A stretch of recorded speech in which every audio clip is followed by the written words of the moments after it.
Chers élèves, bonjour. Le sujet principal de cette séance est les systèmes d'équations modulaires de la forme x congru avec a modulo p, x congru avec b modulo q, où a et b sont des entiers relatifs, p et q des entiers naturels non nuls.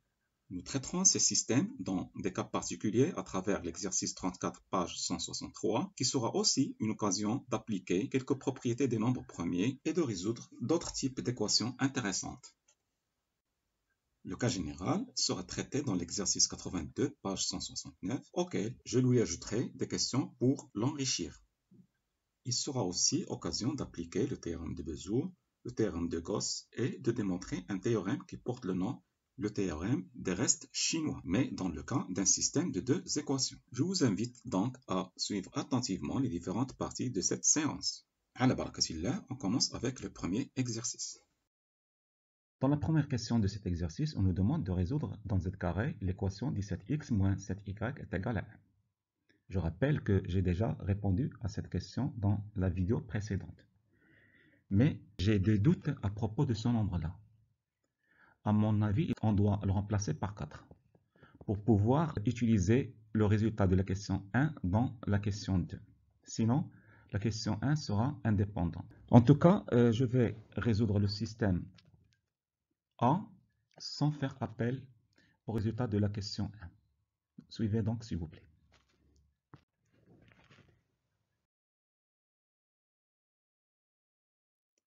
Je dois d'abord écrire le système A. Nous avons x congru avec 2 modulo 7 et x congru avec moins 2 modulo 17 qui équivaut à x congru avec 2. Donc je conserve la première équation modulo 7 et j'exprime x autrement dans la deuxième. C'est égal à moins 2 plus 17q. Q, bien sûr, un élément de z. Je note 1, l'équation, la première équation, et 2, la deuxième. Là, je précise une chose. Cette expression-là de x ne donne que l'expression des valeurs de x qui sont solutions de l'équation 2. Or, nous sommes en train de résoudre un système. Pour que x vérifie le système, alors on doit remplacer ce x-là par moins 2 plus 17q. C'est ce que je vais faire. J'ai l'équivalence moins 2 plus 17q congru avec 2 modulo 7. Et là, je laisse la deuxième telle qu'elle est. Moins 2 plus 17q. Bien sûr que appartient à z. Je dois retrouver les valeurs de q à partir de l'équation 1. Puisque je n'ai pas beaucoup d'espace, alors je ne vais écrire que la première équation. Alors là, moins 2 plus 17q congru avec 2 modulo 7, c'est l'équation 17q congru avec 4 modulo 7. Or, 17 est congru avec 3 modulo 7. 3q congru avec 4 modulo 7. Là, nous avons une équation de premier modulaire de la forme ax congru avec b modulo 7 que nous avons traité la vidéo précédente. Donc, vous savez ce que vous devez faire. Alors, on fait le test. Nous avons 3 et 7 sont premiers entre eux, donc l'équation admet des solutions. Je dois donc trouver l'inverse modulaire de 3 pour faire disparaître le 3 ici. Donc, puisque j'ai une valeur petite, je ne ferai que des calculs. Alors, je commence par 3. 3 fois 3, c'est 9. Pas encore trouvé. 4 fois 3, c'est 12. 5 fois 3. Ah, 5 fois 3, ça marche. Ça donne 15. 15 est congruent avec 1 modulo 7. Donc, je vais multiplier les deux membres de la congruence par 5. Donc, nous avons 5 fois 3 q congru avec 5 fois 4 modulo 7 qui donne 15q congru avec 20 modulo 7. Alors, le 15 est congru avec 1, donc ça va disparaître et va donner les valeurs de q. Q congru avec... Non, 20 c'est congru avec 6 modulo 7. Là, je trouve les valeurs de q. Q c'est 6 plus 7k avec k appartient à z. Pour avoir l'équivalence, je dois remplacer q ici. Alors là, j'ai x donc. X est égal à moins 2 plus 17 fois 6 plus 7k. le calcul donne la chose suivante. Moins 2 plus 17 fois 6, c'est 102. Plus 17 fois 7, c'est 119. 119K. Alors là, ça devient facile. Donc ça donne 100 plus 119K. Et voilà les valeurs de X. Donc S1, je la note S1 parce que nous avons deux systèmes. S1, c'est l'ensemble des valeurs sans X, bien sûr. J'écris ici X égale plus 119K avec K appartiennent à Z.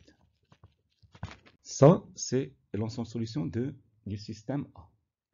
Pour le système B, vous n'avez pas à reprendre le même travail. Il suffit de remarquer la chose suivante. Si vous posez X égale à moins X, le deuxième système deviendra le premier. C'est ce qu'on va faire après. Alors là, on pose petit x égale à grand moins grand x. Ok. Alors le système 2 ou bien B, x congru avec moins 2 modulo 7, x congru avec 2 modulo 17 équivaut au système suivant. Donc grand x sera congru à l'opposé de moins 2, c'est-à-dire 2 modulo 7. Grand x est congru avec moins 2 modulo 17. Là, je retrouve le premier système que j'ai déjà résolu. Donc, x, c'est égal, si vous vous rappelez bien, 100 plus 119k, avec k, bien sûr, appartient à z. Là, je trouve que x est égal, puisque c'est son opposé, moins 100 moins 119k. D'accord? D'où S2, c'est-à-dire l'ensemble solution du système 2 et l'ensemble des valeurs x appartenant à z, telles que x égale à moins 100 moins 119k. K appartient à z. Voilà l'expression de l'ensemble S2. Mais là, je donne une remarque, je fais une remarque. Dans les équations modulaires, on peut avoir l'ensemble des solutions avec des formes très différentes, en apparence, mais c'est le même ensemble. Par exemple, celui-là, je peux l'exprimer autrement. C'est bien sûr, là, j'écris A plus 119K. Et ça sera le même. Il suffit seulement que ce A-là soit congru avec moins 100 modulo 119. Je vais vous donner une autre expression de S2. Donc, je l'écrirai sous forme d'une remarque. Là, j'écris, pour bien expliquer, x appartient à S2. Cela équivaut à quoi? Cela équivaut à x congru avec moins 100. Vous voyez, moins 100 modulo 19. Vous avez ici 119. Ah, là, c'est 119. 119 divise x plus 100, c'est-à-dire x moins 100. Donc, x est congru avec moins 100 modulo 119. Alors là, pour avoir, si je veux, une valeur positive, je peux ajouter 119. En ajoutant 119, je retrouve x congru avec 19 modulo 119. Comme ça, je peux donner S2 sous une autre forme. C'est l'ensemble des x tel que x égale à 19 plus 119 x égale 119k avec k appartient à z. C'est le même ensemble de solutions. Si vous répondez comme ça, c'est juste. Si vous répondez comme ça, c'est aussi juste. Okay? Maintenant, on passe à résoudre l'équation de la question 3, celle-ci. Bien sûr, nous allons faire usage des résultats précédents. Alors là, les choses se compliquent. Il y a une équation de deuxième degré et il y a une valeur qui est grande, 119. Ne me dites pas que vous allez faire un tableau. Si on avait au lieu de 119, 7, 5, 13, 14, on pourrait faire un tableau, d'accord. Mais maintenant, non. Nous devons faire sortir nos armes, c'est-à-dire les théorèmes et propriétés que nous connaissons déjà en arithmétique. Alors, j'exprime d'abord l'équation autrement. On a x carré congru avec 4 modulo 119 et congru à x carré moins 4 moins 2 carré congru avec 0 modulo 119. J'ai besoin d'économiser l'espace parce que j'ai beaucoup de travail à faire. Là, c'est équivalent à x moins 2 fois x plus 2. Congru avec 0 modulo 119. Qui équivaut aussi à 119 divise x moins 2 fois x plus 2. Alors, j'ai déjà dans la tête 119, c'est quoi? C'est 17 fois 7, qui sont deux nombres premiers. Donc, ils sont premiers entre eux. Ah. Donc, premier théorème auquel je peux penser, c'est le corollaire du théorème de Gauss, qui dit, lorsque vous avez un nombre A qui divise un nombre C, un autre nombre B qui divise le même nombre C, si vous avez A et B premiers entre eux, alors vous avez l'implication suivante. A fois B divise C. Mais l'implication inverse est toujours vraie. A, B divise C, cela implique que A divise C et B divise C. Pourquoi? Parce que A divise AB, donc bien sûr, ou AB divise C, donc A divise C, la même chose pour B. Donc si on a ceci, on peut exprimer cela autrement. Si on a A et B premiers entre eux, je dois d'abord écrire ci. Alors, on a l'équivalence. Quelle équivalence? A divise C, B divise C est équivalente à A fois B divise C. Mais vous devez avoir tout cela. Donc, cette équivalence est conditionnée par A et B sont premiers entre eux. C'est ce que nous avons déjà ici. Là, on a 17 premiers avec 7. Alors, j'ai maintenant le droit d'écrire l'équivalence. X carré congru avec 4 modulo 119 est équivalente à 17 divise x moins 2 fois x plus 2 et l'autre nom c'est 7 qui divise x moins 2 fois x plus 2.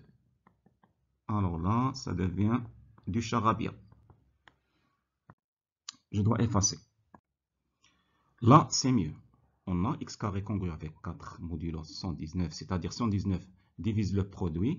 Si et seulement si, puisque 17 et 7 sont premiers entre eux, 17 divise x moins 2 fois x plus 2, 7 et 7 divise x moins 2 fois x plus 2.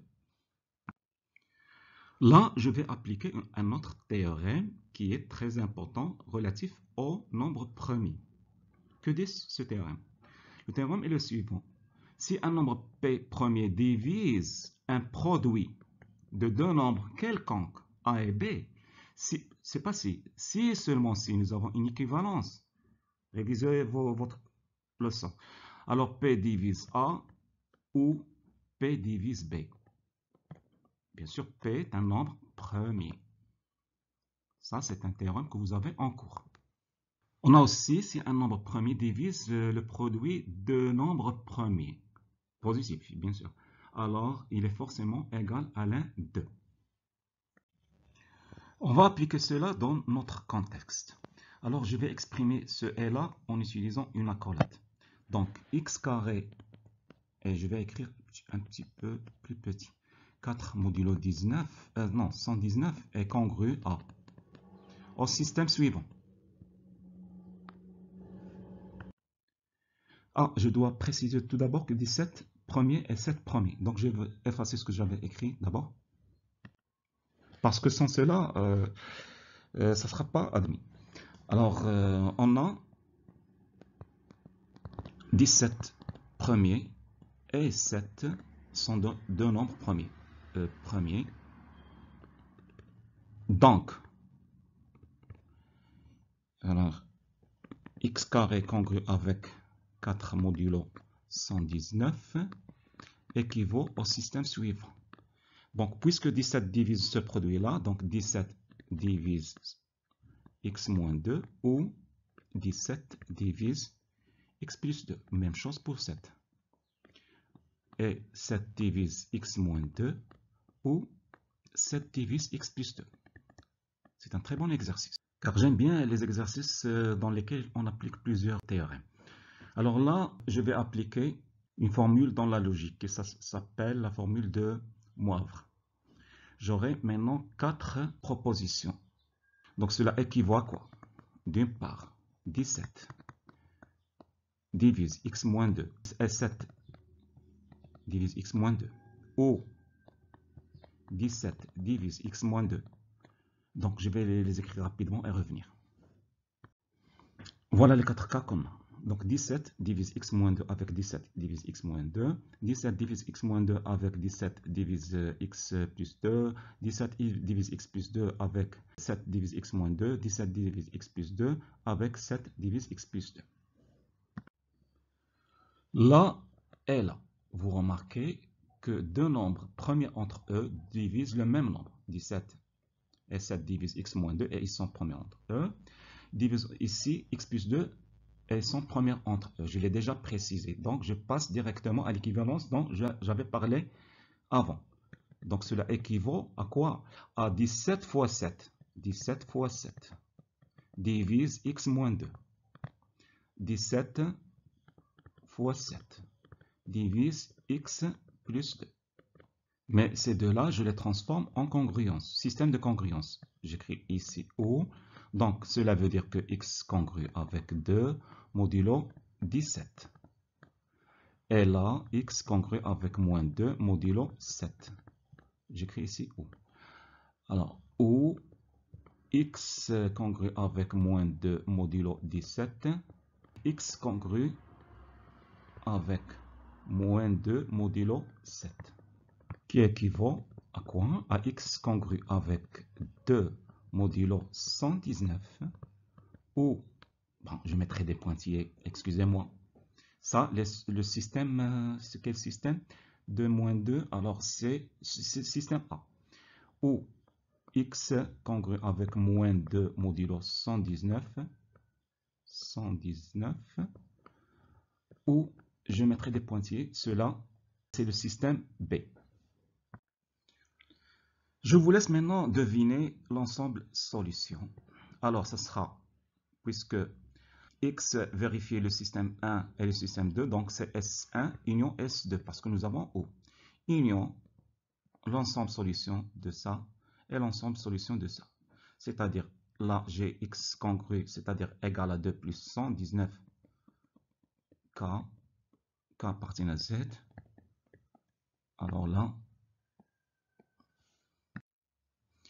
mettre k appartient à z, c'est pas de l'ordre, c'est de la politesse dans les mathématiques.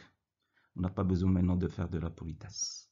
Donc c'est x égale l'autre moins 2 plus 119k.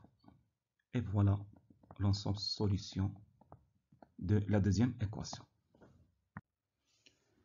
J'espère que vous avez bien compris et on va passer au deuxième exercice. Dans cet exercice, on traitera le cas général de la résolution des systèmes d'équations de cette forme-là. Mais malheureusement, j'ai constaté que dans cet exercice, il manque une question très importante. C'est de montrer que le système S admet des solutions si et seulement si le PGCD delta des nombres P et Q divise B moins A, ou bien divise A moins B, c'est la même chose. Comme ça, on a un moyen de connaître d'avance si le système admet des solutions ou bien non. C'est pour cela que j'ai décidé de vous proposer dans un exercice cette question qu'on résoudra à la fin de la séance. C'est celui-là. Soit S l'ensemble des solutions du système et delta PGCD de P et Q montrer que S est différent de vide si et seulement si delta divise B moins A. Alors prenez votre temps de le faire car c'est le genre de questions avec lesquelles on développe ses compétences et ses habilités. Allez, ne perdons pas de temps et passons à la correction. Dans la première question, nous avons P et Q sont deux entiers relatifs premiers entre eux. Et on nous demande que si on a cette condition-là, le système a une solution en moins dans Z. Alors, vous savez que quand on a affaire avec deux entiers relatifs premiers entre eux, la première des choses, à quoi on doit penser, c'est d'utiliser le théorème de Bezout. Pas toujours, mais dans la plupart des cas. Donc, on va l'essayer et voir ce qu'elle va donner. Alors, premièrement, on a P et Q sont premiers entre eux. Donc, d'après théorème de Bezout,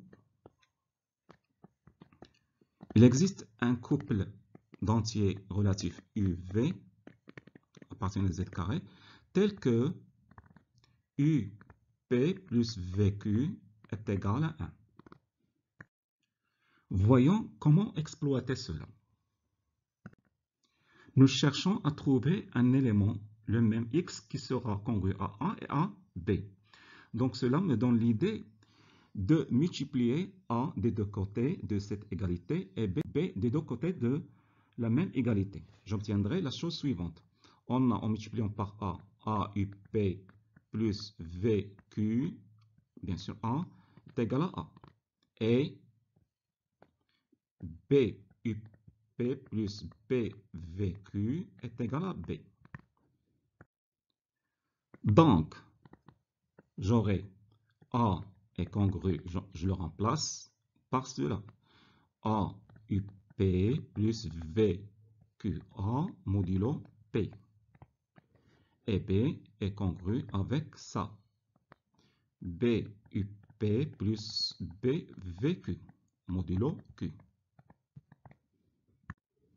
Regarde ici, ce terme est un multiple de P, donc il est congru avec 0 modulo P. Celui-là, c'est un multiple de Q, donc il est congru avec 0. J'aurai donc A congru avec VQA modulo P et B est congru avec BUP modulo Q. Je n'ai pas encore répondu à la question, puisque ces deux termes-là ne sont pas égaux. Mais regardez, celui-là, c'est un multiple de Q. Donc, il est congru avec 0 modulo Q. Donc, si je l'ajoute ici, rien ne change. C'est comme si j'ai ajouté 0. La même chose pour celui-là. C'est un multiple de P, donc il est congru avec 0 modulo P. Donc, je peux l'ajouter aussi comme si j'ai ajouté 0. Donc, j'aurai A congru avec VQA et j'ajoute BUP qui est congru avec 0 modulo P. Même chose dans la deuxième. J'ai BUP plus VQA congru avec 0 modulo Q. Alors là, on constate que ces deux termes-là sont égaux. Celui-là, VQA, c'est celui-là. BUP, c'est celui-là. Donc, on pose X, la grande X, est égal à VQA plus BUP. Et on a dans ce cas-là, on a ce X-là congru avec A modulo P et en même temps, il est congru avec B modulo Q. C'est le X recherché. Donc, l'équation admet au moins une solution. Ce qu'il fallait démontrer.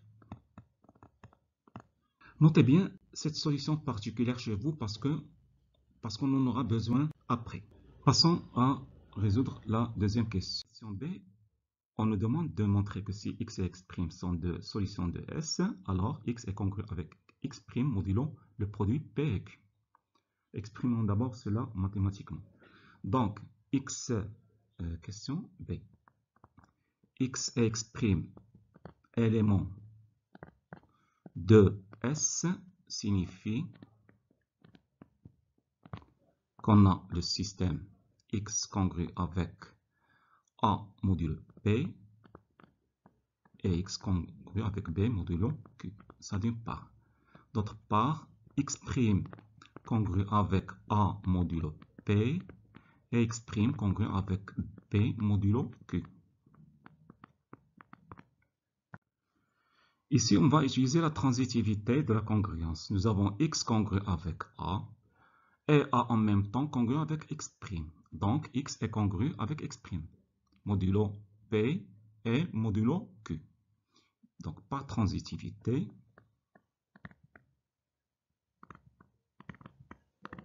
on a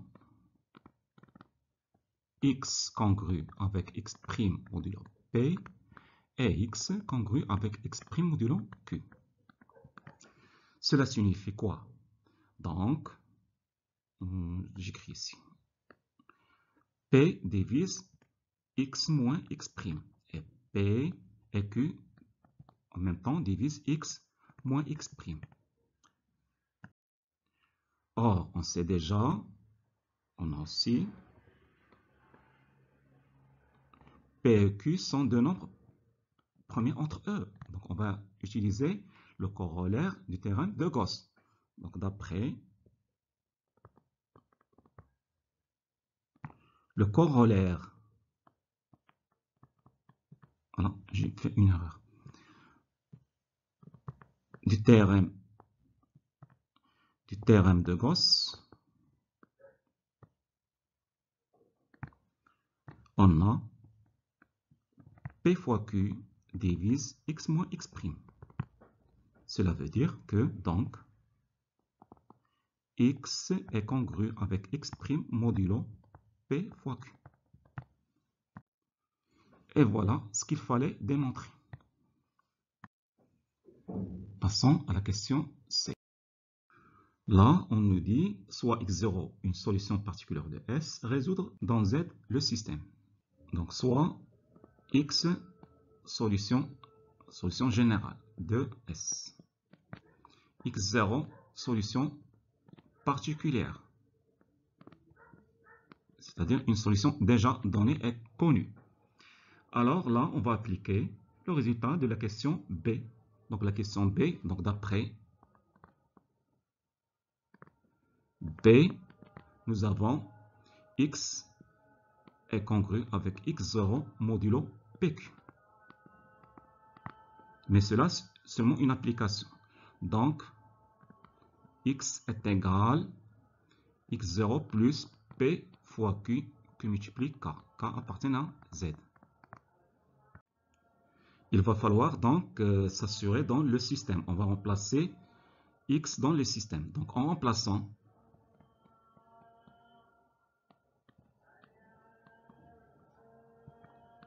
x dans le système, dans S, on trouve x0 plus PQK modulo P est visiblement congru avec x0. Parce que ce terme-là, c'est un multiple de P. Même chose, x0 plus PQK est congru avec x0 modulo Q. Or, x0 c'est une solution, c'est-à-dire x0 est congru avec A modulo P et x0 est congru avec B modulo Q. Donc, x0 plus PQ K est congru avec A, x0 plus PQ K est congru avec B, celui-là modulo Q, l'autre modulo P. Et voilà. Les valeurs, les x qui s'écrivent de cette façon-là, x0 plus PQK, ce sont les solutions du système. Donc, S est l'ensemble des valeurs x égale à x0, c'est-à-dire une solution particulière quelconque, multipliée par le produit PQ, multiplié par K variable dans Z. K appartient à Z. Voilà l'ensemble de solutions du système. Alors, ce résultat est connu sous le nom du théorème des restes chinois. Mais ici, il est appliqué seulement dans le cas d'un système de deux équations. Donc, il est applicable à un système de n'importe quel nombre d'équations. Il s'appelle théorème des restes chinois. On va donc appliquer cela dans la question 2. Passons à la question 2. Alors là, on va appliquer tout ce que nous avons démontré dans les questions précédentes. Alors pour le système S1, c'est le système x congru avec 4 modulo 6 et x congru avec 2 modulo 11. Nous avons A, c'est 4, B, c'est 2, P, c'est 6, Q, c'est 11. Nous devons chercher une solution particulière. Je vous avais demandé de noter son expression. Alors, son expression, c'est x0 est égal VQA plus BUP. Nous avons maintenant tout ce qu'on a besoin, sauf ce V et U, qui sont les coefficients de Bézout pour les nombres 11 et 6. On pourra donc faire des divisions successives de 11 par 6, mais la remarque, elle est facile. On a 1 est égal à 2 fois 6, 12, moins 11, plus moins 1 fois 11. Donc le U dont j'ai besoin, c'est... Non, là, c'est 6. 2 fois 6, 12, moins 11, ça donne 1. Le U, c'est C2. C'est le coefficient de P. Le V, c'est moins 1. Donc, j'obtiendrai x0. Donc, je remplace x0 est égal. V, c'est moins 1. Q, c'est 11. A, c'est 4. Plus B, qui est 2. Fois U, 2 aussi. Fois P. P, c'est 11. Non, c'est pas 11. C'est 6 fois 6. Faisons le calcul. Alors, le calcul m'a donné moins 20. Ça, c'est la solution particulière. Dans la question C, nous avons démontré que la solution générale s'écrit de cette forme-là. X égale à x0 plus K fois PQ. K appartient à Z. On l'applique ici. Donc, X est égal à x0 moins 20 plus K que multiplie P fois Q. Donc, c'est 66. Vérifions d'abord cela. Nous avons moins 20 plus K fois 66 modulo 6. Là, c'est un multiple de 6, donc congruent avec 0. Là, moins 20. Je vais ajouter un multiple de 6, qui est 24 le plus proche. Ça va donner 4. Alors, moins 20 plus K multiplié par 66, congru modulo 11. Là aussi, c'est un multiple de 11, donc ça donne 0. J'ajoute un multiple de 11 le plus proche de moins 20, c'est 22. 22 moins 20, ça donne 2. Donc, on a bien S, c'est l'ensemble des X qui s'écrivent de cette manière-là, moins 20 plus K fois 66. Tel que K appartient à Z. Vous pouvez l'exprimer autrement. Je vous laisse appliquer cela dans S2. C'est facile, n plus 1 et n sont deux nombres premiers entre eux parce qu'ils sont deux nombres successifs. Pour chercher le A, le B, le P, le Q et le coefficient de Bézout, vous avez tout. Donc, et vous passez à l'ensemble de solutions, bien sûr, qui sera en fonction de n. Et voilà, on vient de terminer la correction de cet exercice qui me semble être bon. Il va donc falloir faire celui-là pour le compléter. Et contrairement à ce que je vous ai dit au début, je reporte sa correction à la séance prochaine. Comme ça, vous aurez l'opportunité de le faire vous-même. Je vous propose aussi de faire les exercices suivants qui contiennent des questions sur les systèmes de numération. Car la séance prochaine, Inch'Allah, notre sujet principal sera les systèmes de numération. Merci de votre attention et au revoir.